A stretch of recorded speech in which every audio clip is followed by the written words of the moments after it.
Hello everyone, and welcome to Hedgehog Storytime, where I read my weird original fiction.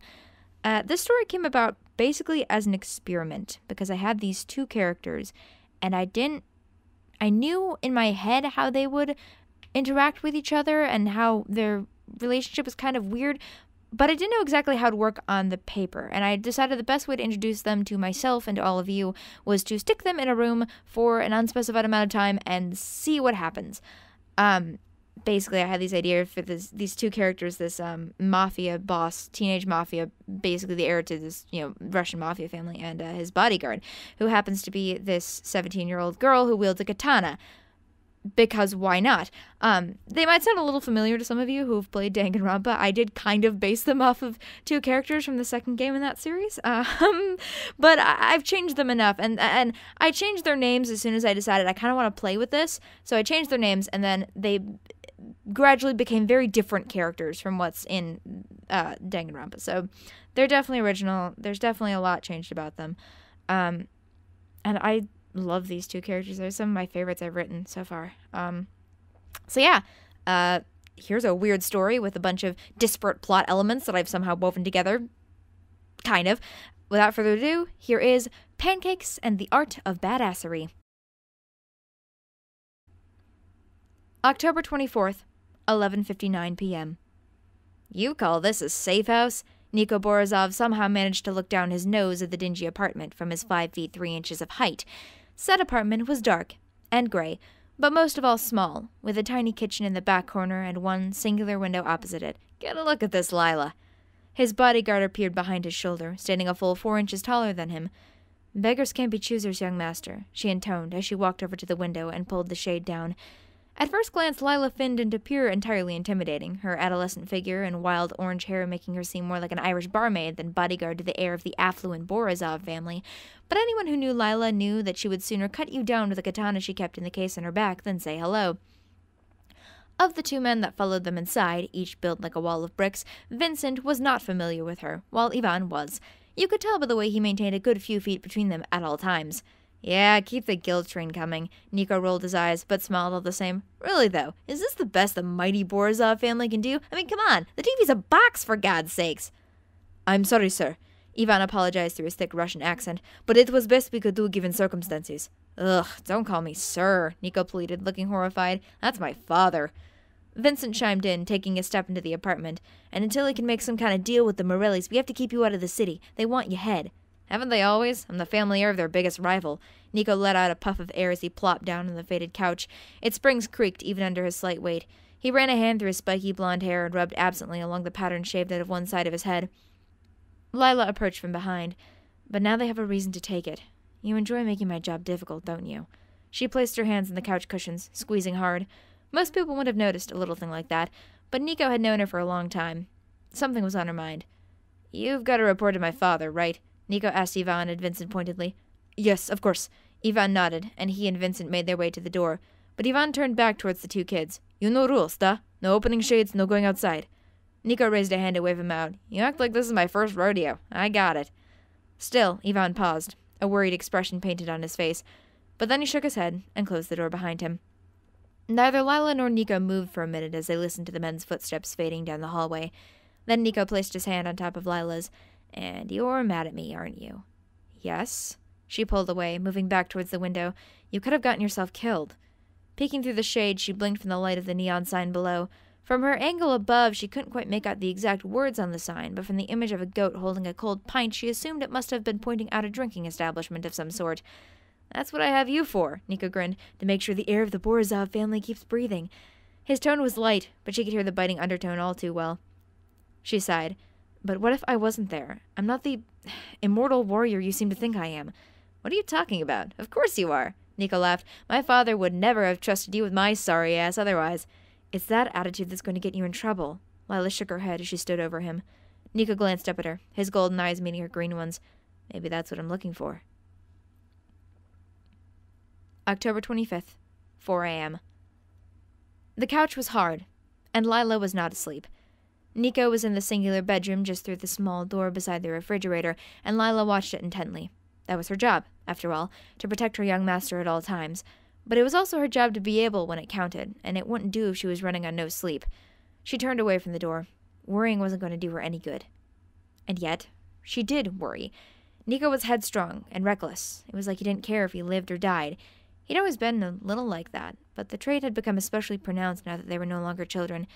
He'd have to grow up sooner or later, because Lila wouldn't always be around to protect him. She was under no false pretenses. She knew that Niko would outlive her. In her line of work, it was a rare soul who lived to see retirement, but she worried about what he would do when she was gone.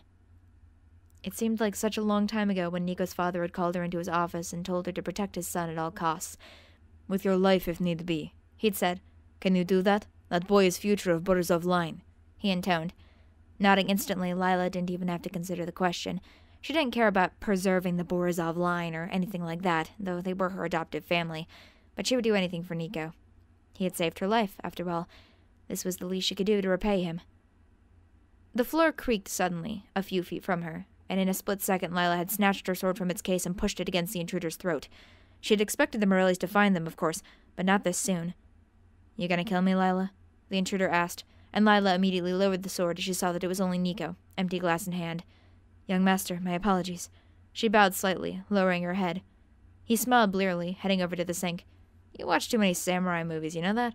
After filling his glass with water, Niko sat at the small round table. "Can't sleep?" Lila asked, sitting opposite him. "Nah."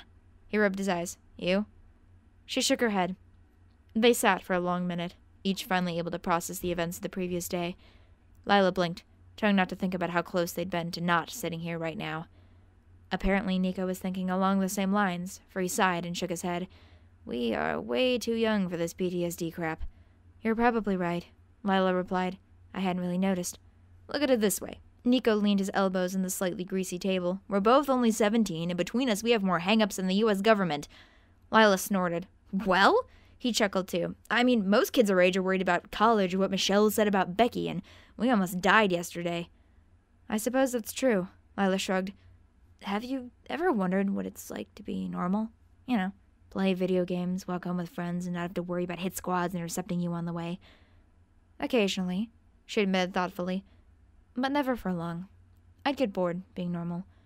Niko laughed out loud, a great sound that almost shook the room. "That is one good thing, I guess. There is never a dull moment in Russian mafia." He dropped into an accent and raised his glass like they'd seen his father and uncles do so many times. In that moment, increasingly so over the last few years for that matter, Lila was struck by how much Niko resembled his father.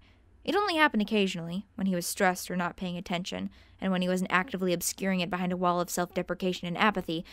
But Niko had a darkness about him that scared people, just the same as the senior Borisov. But Lila would never tell him that. October 25th, 9 a.m. In one hand, Niko held a toothpick, which he idly clenched between his teeth as he flipped pancakes with the other. It made Lila chuckle, though she didn't quite know why. Perhaps it was his rumpled dress shirt, suspenders hanging from his pants, and intense concentration juxtaposed with the sweet smell drifting over to the table. Pancakes were just about the only thing Niko knew how to make, but that was one more than Lila, so who was she to say anything? "Dick biscuits," he swore as he flipped one of the fluffy cakes over, only to discover that he'd burned it black. "Got the stove too hot, stupid cheap electric." "Dick biscuits? That's a new one," Lila said, smiling a little. This was a somewhat rare occurrence for her, and Niko almost looked surprised as he turned towards her. "Well, yeah." The corner of his mouth twitched upwards. "When one has mastered the art of foul language, one needs to get creative, lest the act of profanity becomes stale." "Excuse me, Mr. Master of Swearing," Lila replied. "Your pancakes are still burning." He swore again, and they ended up eating burnt pancakes. Lila didn't mind. She had learned never to take a meal for granted. Niko, on the other hand, was currently attempting to drown out the burnt flavor with Aunt Marma's totally genuine maple syrup, TM. Lila chuckled, under her breath, and Niko glanced up. "What's so funny?" he asked. "Nothing." Lila shook her head. "I was just thinking about the first time we had pancakes." Leaning back in his chair, Niko looked up at the ceiling, nodding. "Yeah, that was right after we took you in." He broke into a grin. "The cook brought them out and you just started bawling. I'd been living on the streets for years. I hadn't seen anything so beautiful since my mother died." Lila scratched her cheek, embarrassed. "And I thought you hated pancakes. But as soon as you pulled yourself together, you just started chowing down." The cook even forgot to add sugar, not that it really mattered at that point. Lila shook her head. "Do you miss her?" Niko asked suddenly. "Your mother, I mean." Lila stared at him for a second. "Do you miss yours?" "Well, yeah." He crossed his arms over his chest. Sometimes, but I hardly knew her, you know? I can't really mourn for someone I didn't know. So, there's your answer. He shook his head. And somehow you've brought it back to me again. That's my job, she shrugged. To be a shadow, not a person. I am merely an extension of you, a reflection. Oh, is that why I like you so much? He smirked, covering up his feelings again. Best for Lila to change the subject. Shut up and eat your pancakes. They're getting cold. October 27th, 3 p.m. But there's more! The overenthusiastic spokesman shouted through the tiny box in the corner. Buy the super hydro pumper now and we'll throw in a toaster for free! Yes, that's right! Absolutely free! I know! Niko shouted at the screen. I heard you the first 5 times! He flopped back listlessly on the couch. I'm pretty sure I know your shtick better than you do at this point. Lila, who was only half pretending to be half asleep in the little corner of the couch that she had gradually been shoved into, nodded. They had been camped out in the small, dull room for 3 days now, and the boredom was beginning to wear on them both. Worst of all, there had been no contact from Yvonne in that time, but there was really nothing they could do about it now, so they waited. Meanwhile, the infomercial had continued on to its next segment. Oh, go on! Niko raised his arms in the air. What else could the super hydro pumper possibly be able to do? Cure cancer, maybe? Solve world hunger? Tell me now, oh gods of communism! The whole thing is rather trite, Lila admitted. It's hard to believe that anyone really buys into this thing. And yet they do! Niko said, exasperated. Forget the guns and drugs. We need to get into cheap plastic crap instead. It is utterly fascinating just how much this commercial makes me not care. What is it that you really care about, Lila? Niko asked, sitting up and turning to her. I can never tell. Lila raised an eyebrow. What is it that you care about? Oh, no. He shook his finger at her. We are not doing this again. Answer the question. Shrugging, Lila stared straight at him. You. I thought that was obvious. Well, this is certainly an unexpected time to confess your undying love to me, Niko grinned. Cheeky bastard. You know what I mean. I don't think I do. He shook his head, mock surprised. You better kiss me now before you break my heart. He leaned forward, making a stupid face. Kiss me. Kiss me. Oh my God, stop. She pushed him backwards, chuckling. I've answered your question. She held him back easily with one hand. So what is it that you care about? I'm genuinely curious. The smile fell off his face, and Niko sat back, thinking. I don't really know, he admitted. I don't really care about my family or what we do. I just kind of do it because that's what's expected of me. I understand that feeling, young master. And there you go with the samurai movies again. Niko broke out into a smile once more. I like samurai movies, she said. I relate to them a lot more than most people. It makes me happy, I suppose, to imagine myself as a warrior honorably protecting my master. You know you could just leave if you wanted to, right? Niko asked. You're not a Borzov. You could just walk away. Lila shook his head. I wouldn't even consider it. Your sorry ass would get killed if I wasn't around. So you do really care about me? Niko waggled his eyebrows. Lila smiled. I never said I didn't. October 28th, 1 a.m. There was a knock at the door. Lila listened and heard the specific combination that meant that it was safe to open it. Niko, she hissed, nudging him. He'd fallen asleep on the couch an hour earlier, and Lila had decided not to wake him. Niko! Now she lightly punched him on the arm. What? He mumbled. The door. Immediately, he was awake. The two of them stood and slunk closer, listening. The knock came again, in the same agreed pattern. Niko glanced at Lila, who nodded, and he opened the door. A large man stumbled in, looking harried. At first, Lila thought that it must be Ivan, but as she looked again, it couldn't be.